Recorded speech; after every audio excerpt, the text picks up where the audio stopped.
If you jump with both feet into the Chernobyl rabbit hole and keep going down, sooner or later you'll find yourself on proatom.ru. From what we can tell, this is a news and opinion website on nuclear power. What distinguishes it is that decades later, the topic of Chernobyl and events surrounding it continue to be discussed by serious people in serious detail.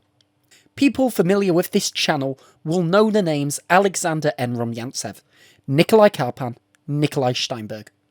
These people and more have written posts, among them essentially full-length articles, on Proatom related to Chernobyl. A person known as David01 brings our attention to the subject of this video. A couple of months ago, N.N. Kudryakov, Associate Professor, Institute of Nuclear Energy, Sosnovy Bor, published a post on the 1975 Leningrad Accident. As Kudryakov immediately points out, and as can be found in the authoritative INSAG 7 report, the 1975 Leningrad Nuclear Power Plant Unit 1 incident is considered a direct precursor of Chernobyl. It was the first Chernobyl that wasn't. The reactor's power accelerated, the core was damaged, and radiation was released, but the emergency protection system worked in apparently not one, but two instances. And while the incident was major, it was not disastrous. The reactor core remained intact. Kudryakov's focus is on the infamous operating reactivity margin topic, or the number of control rods present in an RBMK reactor core. As at Chernobyl Unit 4 in 1986, there is a central controversy over whether there was a lower ORM limit violation at Leningrad Unit 1 in 1975. Kudryakov takes issue with commenters using the senior reactor control engineer's obituary, may he rest in peace, to criticise him. After pointing out that an obituary isn't a proper time and place for criticism, Kudryakov proceeds to make a substantive argument. Now let's point out the main untruth, that Misha Karask violated the regulations. What he violated, how he violated, of course, no one has a word about this. Well then, let's read it. Kudryakov cites the regulations existing at the time down to the chapter, page and paragraph. He points out there was an explicit exception to a lower ORM limit when the reactor core was in a transitional mode with xenon poisoning. Yes, you heard that right. When the reactor was poisoned with xenon, there was no lower ORM limit according to the regulations Kudryakov is referencing. Naturally, this begs for an explanation.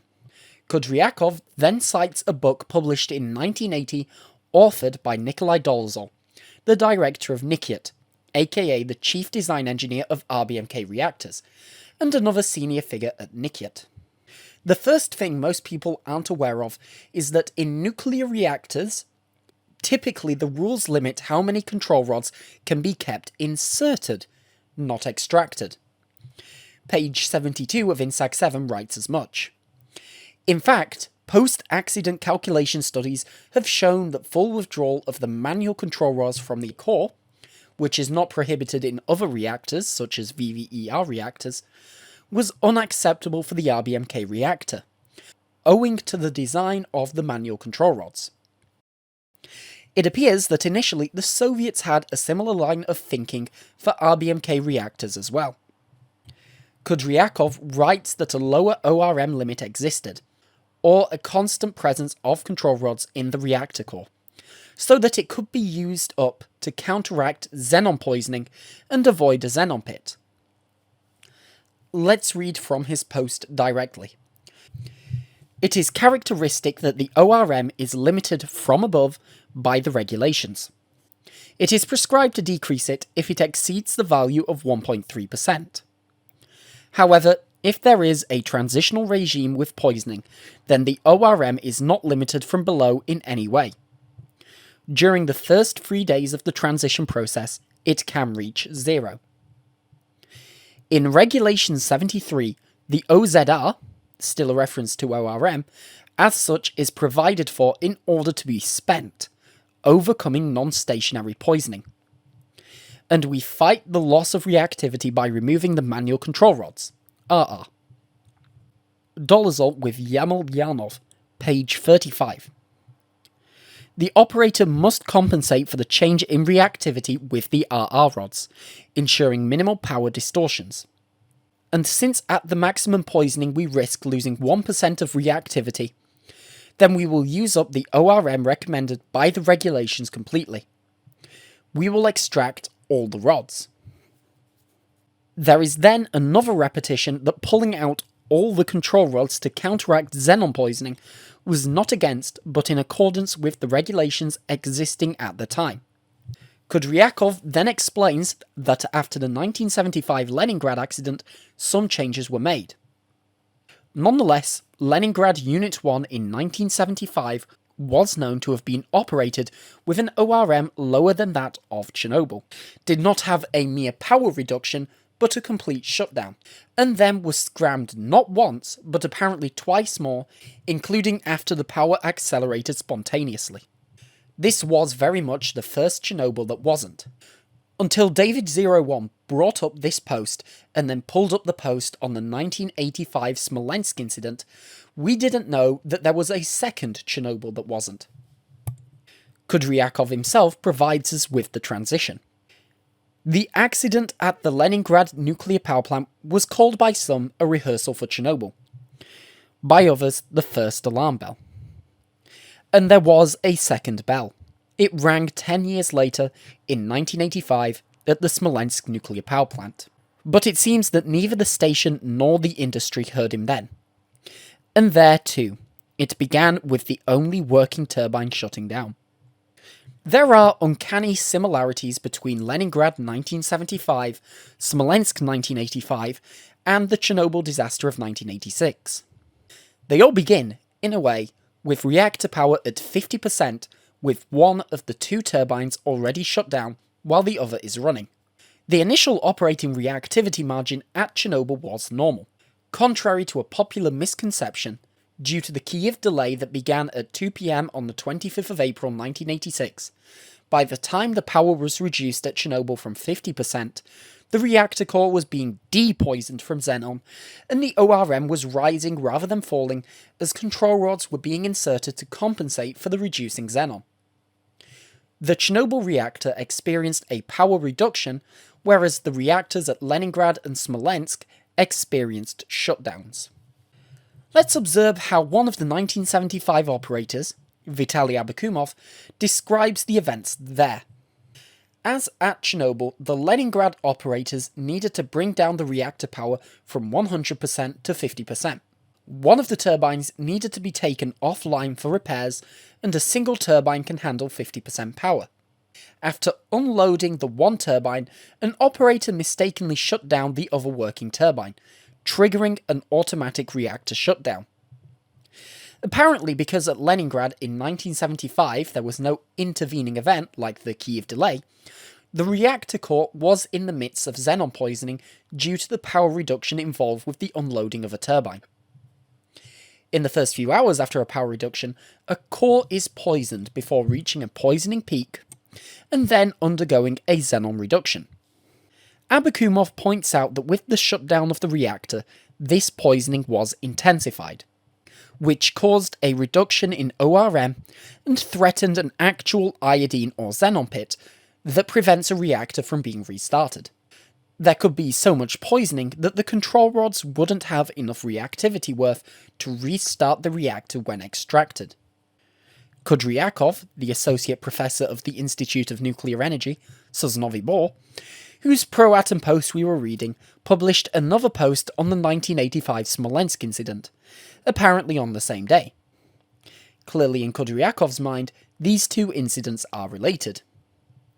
The second post is the transcript of an audio recording Kudryakov took of a 1985 Smolensk operator who was a participant in the incident. The title is The Reactor That Could Accelerate. The operator begins his account of the 2nd of June 1985 with a familiar condition of the RBMK reactor in question. One turbine generator is offline. Power is at 50%. As in 1975, there is an unauthorized shutdown of the remaining working turbine, and consequently a reactor shutdown. 40 minutes after the first shutdown, the reactor is shut down again, successfully. This is apparently what happened at Leningrad in 1975 as well. The Leningrad operator describes how, after the first shutdown caused by both turbines being unavailable, the ORM fell to a very low value. According to him, this constituted a violation, but at the time no one cared about violating the lower ORM limit, and it was even encouraged. Who between this operator and Kudryakov is correct on what the regulations at the time actually were, we don't know. Regardless, according to the operator, despite the very low ORM and the quote, "it was necessary to remove practically all the manual control rods from the reactor apparently had to be scrammed a second time. What ended up happening at Leningrad in 1975 is that on the second restart, the reactor clearly accelerated and sustained damage, but the emergency protection system again shut it down successfully. According to the senior reactor control engineer, this occurred because first the automatic regulator rods were lowered into the core, as they appear to have been during the Chernobyl disaster. Let's go back to Smolensk 1985. About 40 minutes into the second restart, we come across the following. 10:20. During the process of raising the capacity to 700 megawatts, due to pressure fluctuations and feed water flow, the signals AZMM, AZM, and AZSM were transmitted. The rods entered the zone by 1 to 1.5 meters. The capacity reduction was stopped at the level of 250 to 300 megawatts. In our discussion with a person who has a background in RBMK reactors, these various AZ signals were essentially AZ5 up to a point, meaning all the control rods moved down into the reactor as they would during a shutdown, but would stop short of completing a shutdown. The insertion length was 1 to 1.5 meters, roughly matching the commonly known size of the water columns at the bottom of the reactor, the displacement of which constituted the positive scram effect that blew up Chernobyl Unit 4 around 10 months later. Yet nothing happened. But Smolensk 1985 kept going.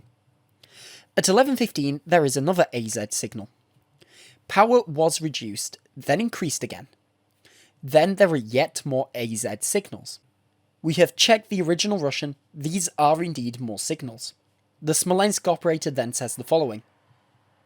This thing started at 8:53, and we managed to get the protection system to partially shut down the reactor 6 or 7 times before 1 o'clock. How do you classify this phenomenon?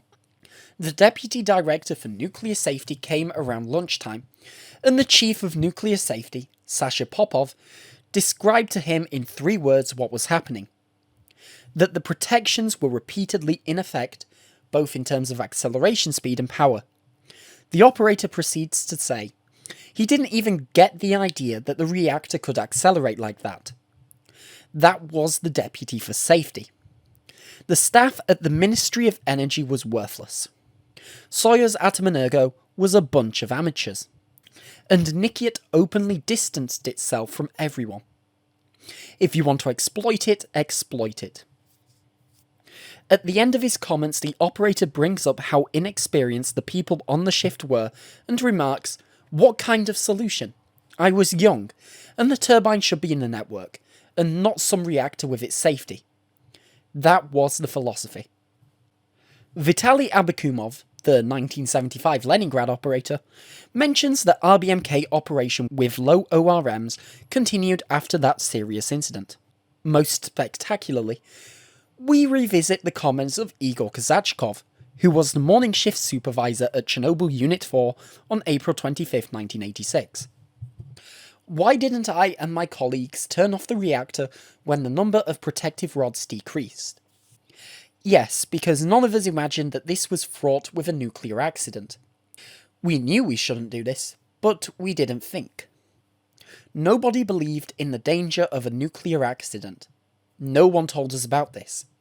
There have been no precedents. I have been working at nuclear power plants since 1974. I have seen much more cruel regimes here. and if I turn off the device, I have washed my withers very well.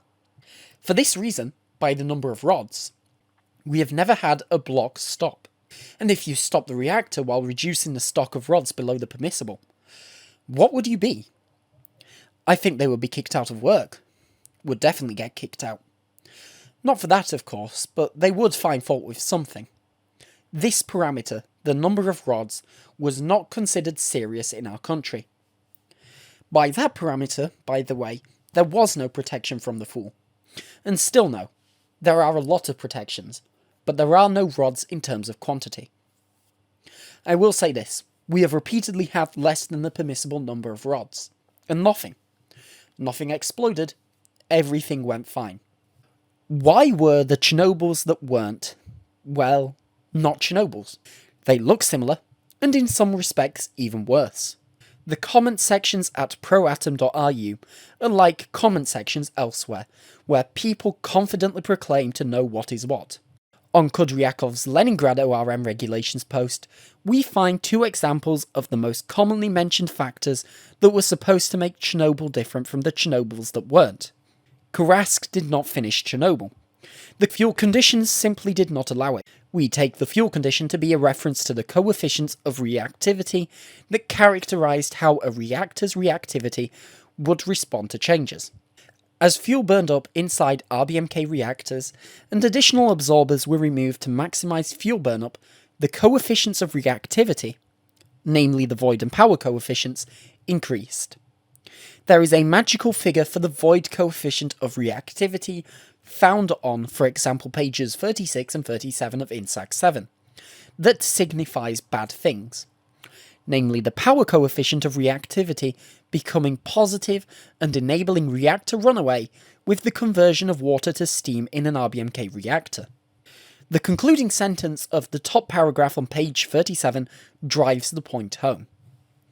In fact, according to calculations made in 1980, 1985 and 1987, when the water in the core is replaced by steam, there is an increase in positive reactivity to 5 beta F, which leads not to the reactor shutting itself down, but to a large increase in positive reactivity and reactor runaway.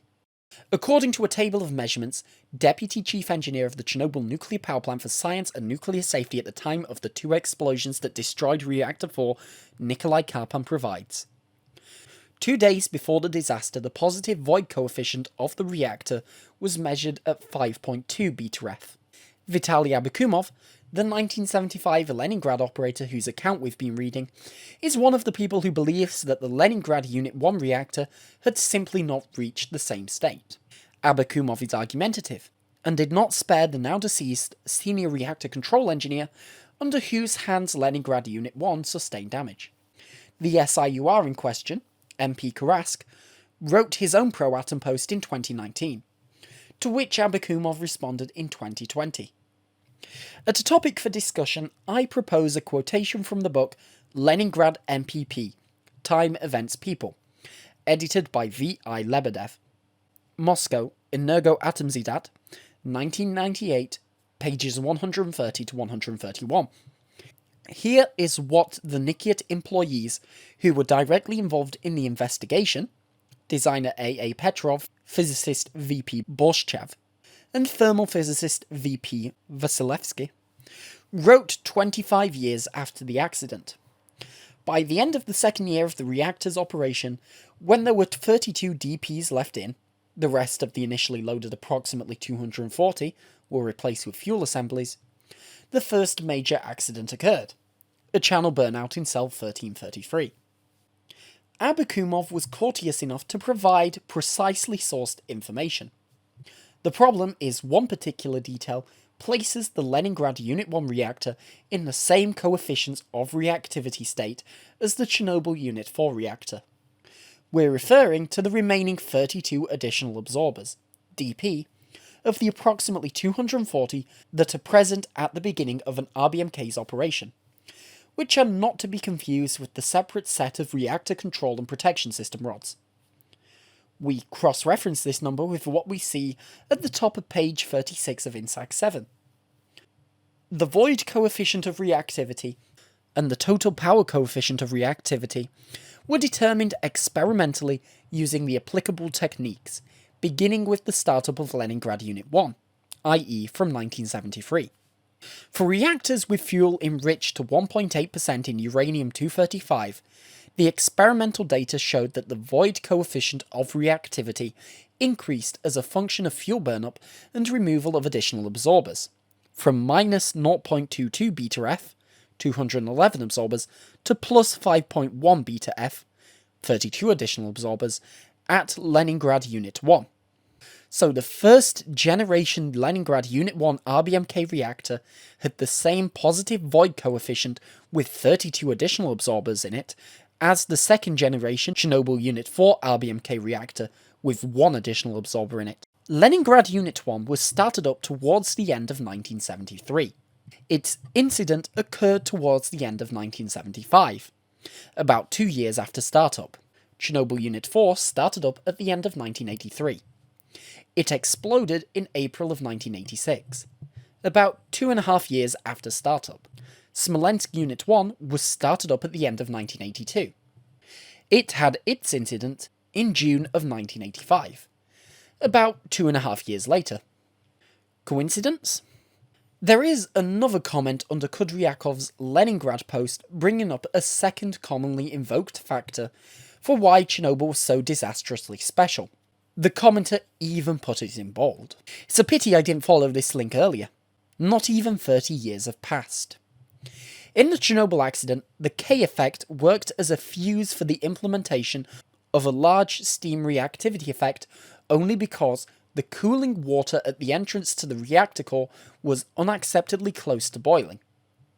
This unique state of the cooling water in the RBMK reactor was realised, apparently, only once in the entire history of its operation during the experiment on the rundown of the turbo generator on the fourth side of the Chernobyl MPP. Probably another 30 years will be needed to finally understand what happened. They filled our brains with the K effect. According to the commenter, the coolant at the core inlet of an RBMK reactor was unacceptably close to boiling once in the entire history of RBMK reactors. INSAG 7, at the bottom of page 64, suggests something else. The thermal hydraulic operating conditions of the core were characterized by a low level of subcooling of the coolant below the boiling temperature, 3 degrees Celsius, and a correspondingly low steam quality, which was observed only in the upper part of the core. Before the test, the core parameters were therefore such as to increase the reactor's runaway susceptibility in the lower part of the core. The Commission believes that this situation was created not only as a result of a higher than normal flow rate of coolant through the reactor, because 8 instead of the usual 6 MCPs are in operation, and an increased flow rate prevents steam generation, but primarily as a result of the low reactor power level. Similar thermal hydraulic parameters could occur during any power reduction of the reactor. In his article Why INSAG Has Still Got It Wrong, Anatoly Dyatlov even refers to the operating instruction. The reactor is operated only in boiling mode, and, according to the regulations, may be operated with minimal or even zero subcooling. See Regulations Chapter 9. This condition is obligatory, since such operating conditions cannot be avoided in principle. They occur with any rise in power, when the pressure falls in the separators. So, what really separates 1986 Chernobyl from the 1975 and 1985 Chernobyls that weren't? We believe it's the little-known fact that the design of the control rods was altered in proximity to Chernobyl. The second pre-Chernobyl history video is one that discusses this topic in more detail, but let's summarise it here. According to page 43 of INSAG 7, while the design process was fluid, Soviet experts settled on a choice for the dimensions of the reactor control and protection system rods that they maintained through the years. Note that this final design remaining unchanged in second stage reactors has the absorbing boron section length of the control rods at 5 meters. Yet the figure on page 128 of INSAG 7 has the control rod design at the time of Chernobyl with an absorber section length of 6.2 meters. Alexander M. Rumyantsev is the first source we encountered mentioning that the design of the control rods was actually altered after RBMK reactors were already introduced. Rumyantsev explicitly states his belief that this accounted for the difference between the severity of the 1975 Leningrad Incident and the 1986 Chernobyl disaster. In trying to verify his claim, we came across two books, one from Nikiat, aka the chief design engineer, and one from the Kurchatov Institute, aka the scientific manager, that revealed there was indeed an alteration in the design of the control rods. The 1980 Nikiat text had the control rods with 5-meter graphite displacers. The 5-meter graphite displacers control rod design is found in multiple foreign sources after the Chernobyl disaster. In this design, the absorber sections were 5 meters long as well. The Kurchatov Institute book, published in the early 2000s, informs us that at some point in the early 1980s, this design was altered. The absorber length was increased to 6 meters, while the length of the graphite displacers was necessarily reduced. Strangely, this reduction was only to 4.5 meters, which we have some questions about. Nonetheless, any reduction in the size of the graphite displacers increased the size of the neutron-absorbing water columns at the bottom of an RBMK reactor core that were displaced during the control rod descent at a very sensitive depth. The displacement of these water columns was the essence of the positive Scram effect. According to Rumyantsev, this control rod design change was implemented at the newest RBMK reactors of the time, namely Ignalina Unit 1 and Chernobyl Unit 4. According to INTAG 7, at the startup of these two units, at the end of 1983, the positive Scram effect was experimentally discovered. During the creation of the second stages of the RBMK, this drawback in the design of the CPS rods was further intensified. A design change is even found in a draft letter from the Deputy Minister of Energy Gennady Shasharin to Soviet leader Gorbachev. This relatively unknown design modification is what we believe differentiates the Chernobyl disaster from the preceding signs of instability in other RBMK reactors. Whereas the emergency protection system in those instances worked, at Chernobyl it was the emergency protection system itself that provided the decisive spark.